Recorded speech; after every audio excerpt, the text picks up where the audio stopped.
All right, let's take a look at news in the board game world. We'll start with an expansion to one of the most popular games that came out in 2020, The Lost Ruins of Arnak. Now we have Expedition Leaders. So you have 6 different leaders that give special abilities, and there'll be different research tracks. It doesn't look like it's a big expansion, but that makes me happy because that's what I look for. I've yet to play Lost Ruins of Arnak. I really, really must get this to the table. Somebody must teach me this, Tom. I got to say, these expedition leaders, that the lady in the front there is definitely ready to go. That other lady, she's in the wrong place. I don't know what. That's not how you go into the jungle. She's wearing quite a bit. That is a very ornate hat to be traipsing through. Oh, I'm okay with the hat. Oh, well, you would be, but yeah. You like that style of hat, Tom? Not on me, but yes, I do. Awesome. Oh, okay. Well, way to dodge getting a hilarious hat. All right, Cosmos. So a couple things coming from Cosmos. They got an English version of Carrack, which I believe was originally called Catacombs of Carrack. It's a really, really light dungeon crawler. I wouldn't say for kids, but it's really light and simple. I thought it was fine. So this moved. Okay. This game moved from one publisher to Cosmos, or some small publisher, Albi. I never heard of them, and I never heard of Sure, but they probably got the worldwide rights to it or something. Okay. Yeah. Also, they have another game coming from, well, it's by Wolfgang Kramer's the game designer, but his name's really tiny here because the author of the book is apparently that much more important. Ken Follett, who did The Pillars of the Earth, World Without End, The Column of Fire, and now we have Kingbridge, the game, or that spiel. I'm okay with this. I just think that is a hilarious difference between the designer of the game and the author of the book. They did that for all the other ones. I mean, yeah, but I don't understand Pillars that. of the Earth cover kind of did the same thing. Yeah, Ken Follett is huge author. So sure, I get that he's a huge author. It's almost disrespectful to the designer, though, it feels. Especially Wolfgang Kramer, who is arguably in the top pantheon of game designers. I would have put more like a game designed by Wolfgang Kramer, or something a little more sexy at the bottom there. I guess when you consider spheres of influence, how many people know game designers by name, and how many people know authors.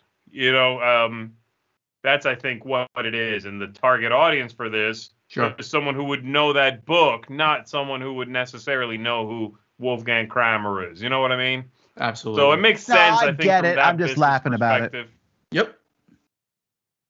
I'm hoping the game is good. I really like Pillars of the Earth, but my liking of the series of games went down each game. World Without End I didn't think was as good. Column of Fire wasn't as good as either one of those. This one's just a card game.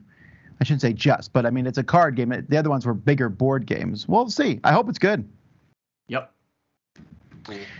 Cosmos also has a game called High Score, which has something to do with dice because basically the template for these games at this point in time is just show some dice flying at you with various colors in the background. So this is a dice game, it's a rolling game. It's not a roll and write. So Knizia hasn't figured out that roll and writes are a thing. He just made a roll game.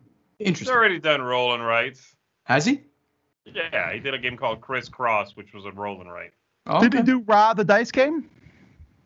Yeah, that was a roll and write before roll and writes were a thing. Yeah. Oh, okay. You don't write in it. You just mark stuff. But it apologies. could have easily, it's so obviously, in today's world, it would have so obviously been a roll and write that it is almost considered that, because you could very easily do it that way. My apologies to Dr. Knizia. You should apologize to him. I you know what he owns? Tesla. But you didn't know that. All right.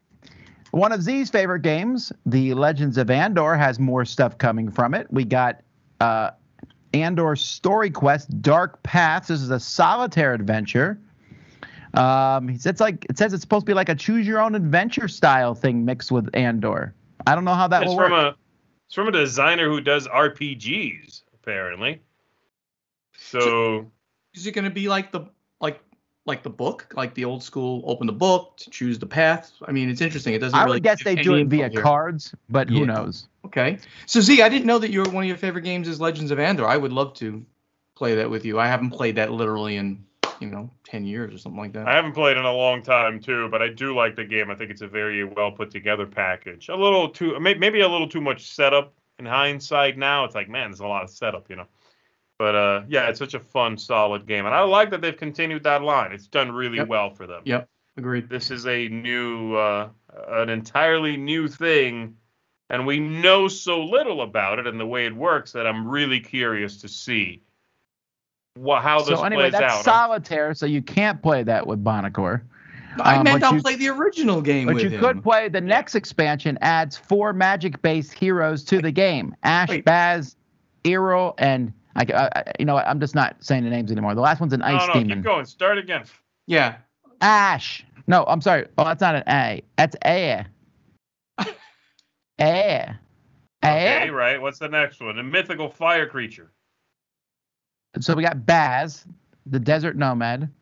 This is like torture for Tom. He mispronounces words like the, so he can't pronounce these. They're unpronounceable. Right. What about the ice demon? What's their name? Yeah, but I apparently know my business.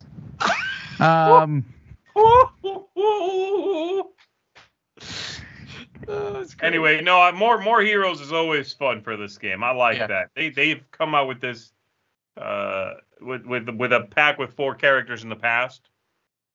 So we now have 4 more. Great. This is the 5th game by Cosmos. Is Cosmos sponsoring this episode? I just want to check that out. I mean, 5 games. Cosmos was the 21st company on the list. All right. So jumping over to happy news, Grail Games announced back in April, we talked about this, that they had acquired the Manhattan Project series of games, and they're going to fulfill they're still working on fulfilling the Kickstarter campaign for the expansion to Manhattan Project Energy Empire Cold War. So this expansion ended on May 30th, 2019, but just a week or so after that, the owner of Minion Games passed away. So this kind of just fell into the nether regions. That's how this happens, So they're going to fulfill that. I don't know how they're going to do that. It's kind of at a loss to them, right? Because the money's probably gone from the campaign. But I'm really interested in this expansion because I like Energy Empire. Yeah. Really looking forward to this one. It's my favorite game in that series by far for me. Very happy that they're able to get hopefully the game out from the Kickstarter and now an expansion. That's excellent. Yeah. No joke. Our next game, Dungeon Scrollers, is at least the 4th game now that is a roll and write dungeon crawler. I played 3 other ones, so this would make the 4th that I know about. There could be more. Who knows? Mm-hmm. This one, though, is specifically from the Dungeons and Dragons universe. WizKids has this one here. Does it say the designer in there somewhere? Vangelis? I can't read it. Oh, yeah, that's the designer of Among the Stars, Vangelis Bakatarales, him. And he made fun of my pronunciation. Well, all right, anyway. Bagiataris. Vangelis Bagiataris. He's a very nice man. He is. Anyhow, this is a real-time roll and write one. You get treasure points. There's 10 mazes with different level of difficulties. We'll have to wait and see. I don't know much about it. I will say that cover doesn't look Dungeons and Dragons, does it? It looks like a different, like a cartoon version. They went like chibi kind of that, anime-ish style. I think that's the kind of style. Went and no, it doesn't look Dungeons and Dragons at all. I think these kind of games are really cool and up my alley. And if WizKids is doing it, I definitely want to check this out. Yeah, this looks real Teen Titans to me. Yeah, that's a good way of putting it. Teen Titans. All right. We next have something from DV Giochi here called Wonder Book. This is a pop-up game, a cooperative narrative-driven game where you have 3D pop-up game board filled with components. There's 6 scenarios. Each scenario has a different pop-up book, I think, and more things about the world. It looks really cool.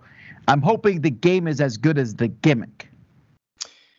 So the concept of creating one of these pop-up. Have you ever seen like the newest pop-up books where there are many pop-ups in the single book? I mean, the book is could be 3, 4, 5 inches thick, and open the first portion and something pops up. Then you can open up another thing, and this thing keeps going and going. Someone pitched the idea of doing a game based on that thing, and I said, if you can create a game around that, I absolutely would want to publish it. Well-known designer said it to me. They have not yet done that, but I think someone's going to come up with an idea to make an expansive pop-up book game. Okay, so I don't know what you think this is then. This is like that. No, it's not. As far as I can see, this has 3 different books that pop up one thing. That's very different than what I was trying to explain. I didn't do a good job of explaining it, I bet. True. One of the best design illustrators in the board game industry, Mr. Coimbra, is doing the art, and I think it looks really good. That's a great cover. The pop-up stuff looks good. I'm hoping this is cool. Is this just coming out? This kind of looks like a Kickstarter type thing. It says fall 2021. Okay. Very cool cover. Love that. Very nice. Who's the publisher? DVGOG. Right. DVGOG. All right, Arkham Horror. We've talked a little bit about this in the past. Now about the Arkham Horror and how they were changing how their packs were done, but now they have a new revised core set for Arkham Horror, the card game. So they've done this with their other LCGs in the past where they've redone the base set, right? Is that what you think? Yeah. This is now going to contain more cards, just, more deck building opportunities, a little more content, nothing new necessarily. Some new artwork, I guess alternate artwork, because they have to, because some sucker out there is going to want the artwork. But they do specifically say for no good reason, you don't have to get this if you already own the game. You don't have to get this if you already own the game and some of the expansions. This does include some cards that exist, but were not in the core game. Yes, there's no new gameplay content here.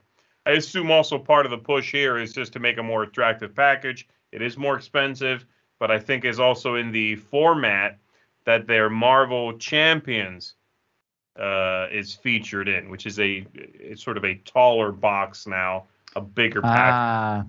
I see. So I'm assuming that's part of the drive here. Ignacy thought that this was going to be, we talked about this on Board Games Insider, and he thought that this was going to be a new direction for them in LCGs. And I don't see that based on what they're saying, but it should be interesting to see where what new direction? What did he think it was going to be? Like they're going to be releasing only big boxes type of thing versus packs and, the way that LCGs work. They created the LCG, and he thought that they were going to go to a whole new They're definitely going to keep doing packs for Marvel. There's no way. Those things sell so hot. Right. I don't know, but it certainly is good packaging here. Yeah. A couple weeks ago, we talked about a Ticket to Ride logic puzzle. Well, they're also coming out. Cosmos has a Katan logic puzzle. 40 logic puzzles. Build trade routes, avoid robbers, and use knights to protect merchants. I'm buying this for Z for Christmas. Oh, yeah. This is great. Okay. Logic puzzle. Yeah. Can you just buy me Katan? I don't own Katan. It actually says this is co-published with the Asmoday Studio Mixlore, who is doing the Ticket to Ride one. So it's 30 euros. I don't know. I would play this, but I don't care about the theme. I like logic puzzles. I don't need to play one set in Katan, but I would. I like these kinds of things too, and I guess if there was one on someone's coffee table, I would grab it and mess with it. But I just, I never pursue these things. I never buy them. They're nice to kind of leave out somewhere and have folks, sort of toy with it. It's almost a coffee table piece. It's like a curio, right? You kind of leave it out and people will play with it. Their filthy hands on it. Yeah. I have a Cathedral. On the table that just always sits there. Remember Cathedral, the wooden game? Yeah, the wooden game. Mm-hmm. It's a pretty game. It's a very pretty game. I leave it out. I do the same thing with a game called Fire. I don't know if you've heard of it, which is a dexterity game. Cool. With a nice chunky wooden block. I didn't know you had that game, Z. That's cool. Oh, you know it, baby. I'm what you call, Tom, a gamer. You know? I don't want to say I know all the big companies in the U.S., but all right. I know all the gaming ones. All right, top 20 game publishing companies. Go ahead. Who's number one? Stronghold. Stronghold Games is number one, of course. Never mind. Also, number 2, indie boards and cards. There's a Katan bonus box coming out, which has more stuff to expand. Not Katan, but Katana Dual. I'm not sure here, but anyhow, it's gonna have 15 special cards, a dice tower, a point tracker, other markers, and a tournament mode. Buy it now, because in about 5 years, this will be a hard-to-get item. I guess so. All right. In news that Mr. Buonocore is excited about, because I saw him talking about it in Facebook, Asmoday and Amazon have joined up, one of them for sure, the other one in name only, I assume, to sue game counterfeiters. No, that's not. That's absolutely not true what you just said. No. I'm poking the bear here. Well, we extensively go through this on episode 201 of Board Games Insider. This is huge news. Well, okay, so can't Asmoday just stop this on their own? This is what I don't understand. The Asmoday is the one that these counterfeiters are working through. Yes. You mean Amazon, Tom? Sorry, Amazon, not Asmoday. I meant Amazon. Sorry. Oh, could they just not say? Oh, could they just say you're not allowed to sell on our platform? Right. Of course they can, and they have as part of this, without a doubt. What they're doing here is they're setting legal precedent. This is a huge thing to do. One of the largest companies in the world, a $2 trillion company, and the largest hobby game company, a $1.5+ billion company, uniting to say, you guys, we're stopping you in courts, and now they will use that legal precedent against everybody else. This guy, Samuel Katz, or Crazy Leaf, or Gig Trading, is going to be destroyed by this company. He's going to lose his businesses, obviously, and then he's going to lose everything that he owns in his life. They're going to hurt him in a material way to say to everybody else out there, sure, you want to do this? We know how to go after you. We know how to find you, and we have a legal precedent to bring a case in every state that you operate in. Fully. Wonderful. Asmoday, Amazon, huge. I just don't know how Amazon is not culpable for this to some degree. Oh, well, I also, for years, I've been saying that Amazon, while not wanting this to happen, they have literally done things that have encouraged this to continue. And then they charged publishers, I know it from the publisher's side, but they've charged companies to mitigate, to eliminate the counterfeits. There's this thing called the Amazon Transparency Program that they were charging you $15 cents per unit, plus you had to go and put these stickers on all of your products to ensure that your products in their warehouse were not counterfeit. It was an outrage. However, we had the issue with Terraforming Mars, and we went through it, and we eliminated all the counterfeits that were being sold on Amazon, and that was done like 2-3 years ago at this point. So we eliminated them. But they were charging you essentially to ensure that, they were selling legitimate products, which is BS, of course. So now they're taking the step before that to say, we're going after you, and this is a great thing. All right. Well, these two companies get a lot of garbage from people in general. So you're saying they're both doing a good thing now. They're doing a really good thing, a really, really good thing. I don't give Asmoday any garbage really. Amazon I give garbage to in the past, specifically for what we're talking about. This is a very, very good thing for the industry. Christian Peterson said in an interview 3 years ago that counterfeiting represents an existential problem for the industry. And it certainly does for a company like Asmoday, because they've got so many big IPs that people want to counterfeit. Any given smaller company the middle and lower. Nobody's going to want to counterfeit a game that sells 1,000, 2,000, 3, even 5,000 copies. They don't want to counterfeit that. They want to counterfeit Katan. They want to counterfeit Terraforming Mars. They want to counterfeit all of the big, huge selling games. And this is a way of getting rid of it. And this is going to be big going forward. All right. In bigger news than that. This one is awesome when I saw this. A woman had a Tiddlywink stuck up her nose for 37 years, and it was just removed. Apparently, she recently had some major pain because they did a COVID test, which apparently pushed it up the nose even farther, which caused damage or whatever, and they pulled it out. I'm not trying to be gross here. I just find it interesting that she remembered as a child that she and her brothers and sisters would put the Tiddlywinks up their nose and then shoot them out. And then I guess she noticed one was missing but never told anyone.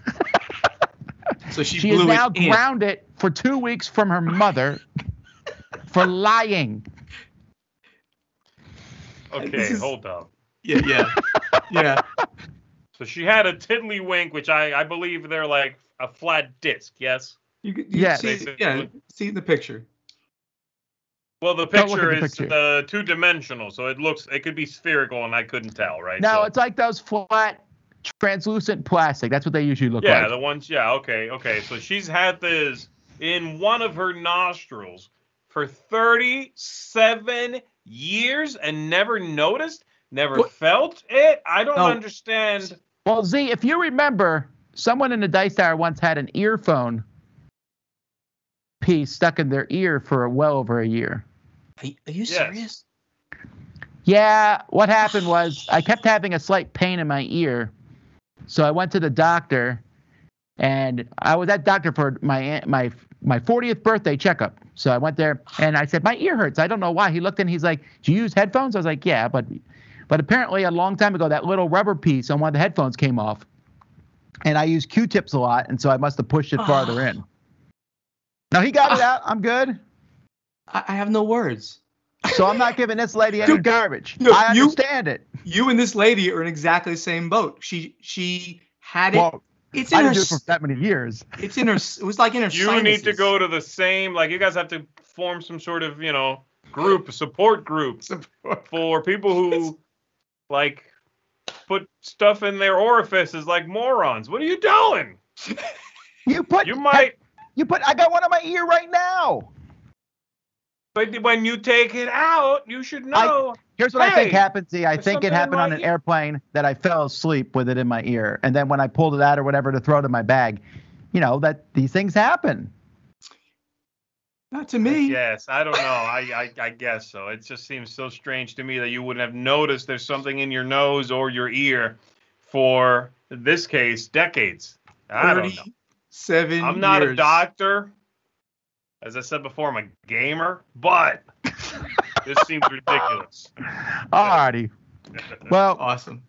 The Judgy McJudgesons are in the comments, so it's time to end this segment.